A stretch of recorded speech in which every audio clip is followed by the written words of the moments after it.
It was if we could just see the dot and nothing else, the sight would be perfect. And this sight got us a sight picture that has dominated the action shooting world since 1993.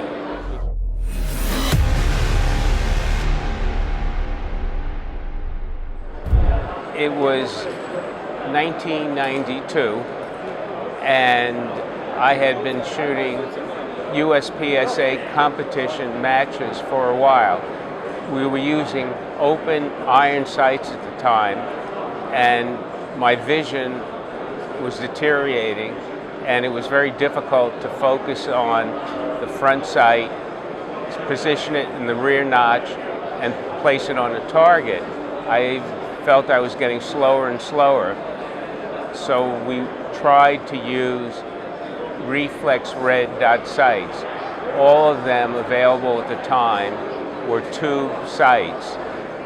We tried many of them, and we felt it was a better answer than open iron sights. However, they were not rugged enough to survive life on a race gun. We broke them regularly, and I reached a point where I studied how they worked and decided there had to be a better way.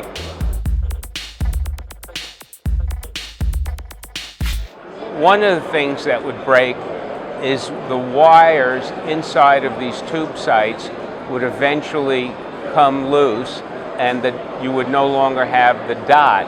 Sometimes the mask that covered the diode would fly off the diode, and you wouldn't have a dot anymore, you'd have a big starburst.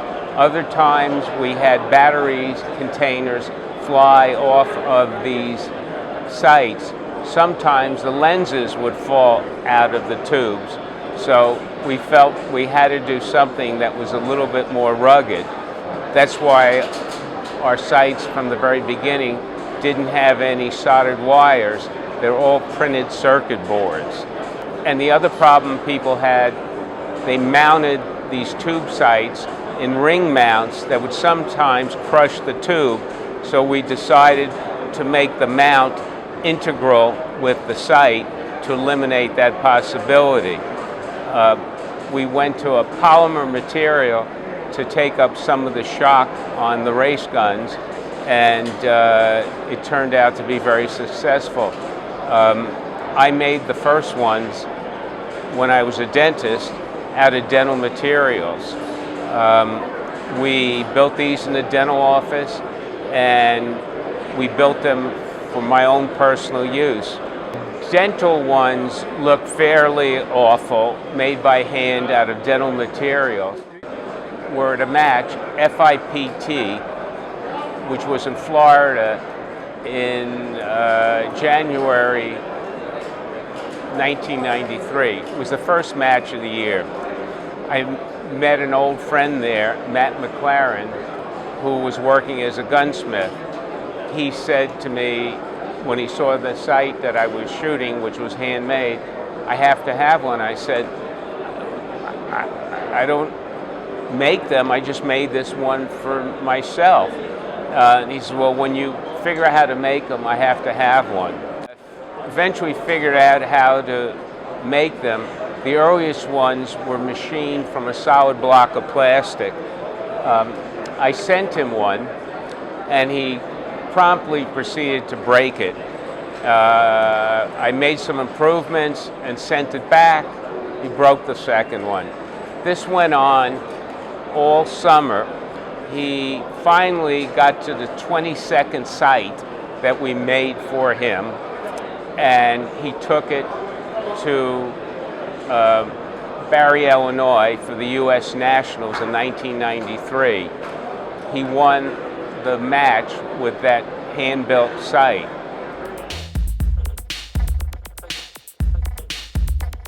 And we went to England, to Bisley, 2 weeks later for the World Championship. And sure enough, Matt wins the World Championship with the very same sight. During the shoot-off, his gun broke, he sheared the locking lugs off of his barrel. Jeff Cooper, who was ROing the match, stopped it and said, "Get another gun." Well, the only other gun there with that sight was mine. So he took my gun, and my gun was a Chip McCormick, which is now STI type gun. It weighed 38 ounces. His gun was a steel frame gun that weighed 52 ounces.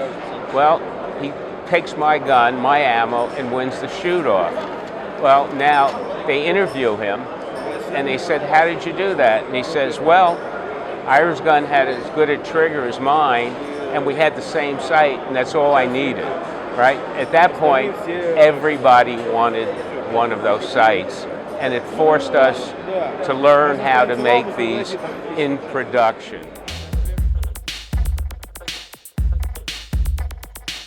The reason is that the goal was to come up with the clearest, most accurate sight picture we could by eliminating all the obstructions around the dot. When we got rid of the tube and came up with a head-up display sight, we felt you could see more of what you're shooting at. The idea was if we could just see the dot and nothing else, the sight would be perfect. And this sight got us a sight picture that has dominated the action shooting world since 1993. We've won every single world championship match since 1993, our first win.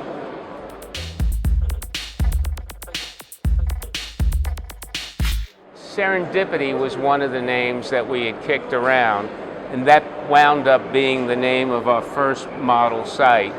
This is called Serendipity, and it is to this day. That was one of the other names that we had considered.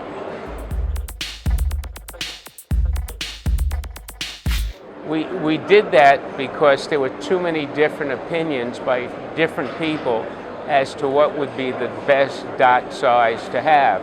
People that were shooting steel had different opinions than people that were shooting paper targets. People that were shooting bullseye had different opinions. So we felt we would give them all a choice, and they could experiment with different dot sizes to see what worked best for them. The reason we put the battery in that way is because the tube sights in the past had the battery going long ways in the sight, and when the gun recoiled, it would batter the contacts and the battery, so we put it sideways so the battery contacts are never getting beaten up under the recoil of the gun. We went to a printed circuit board to eliminate all the wires because reliability was the most important part of the sight for us. We used a polymer which absorbed some of the shock, so the lens was protected, because we had problems with the tube sights with lenses flying out of the tubes.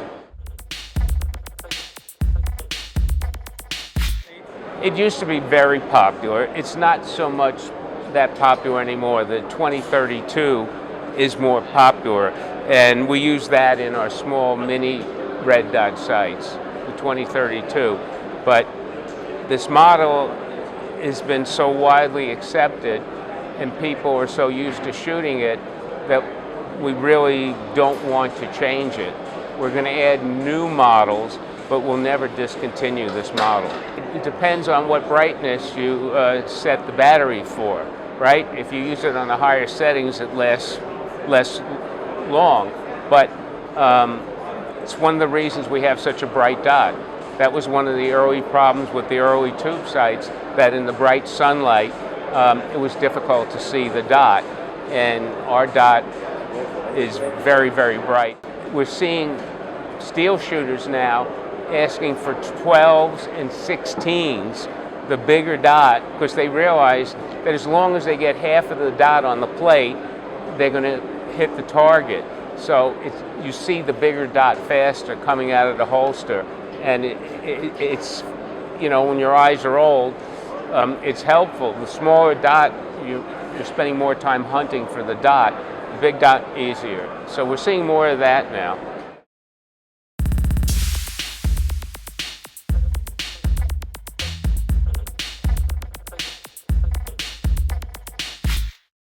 We've been in probably 300 or 400 movies and TV shows at this point. Many of the armorers and prop people in Hollywood are close friends of ours, and when they need product for a movie, we furnish the product, but we make no profit from that.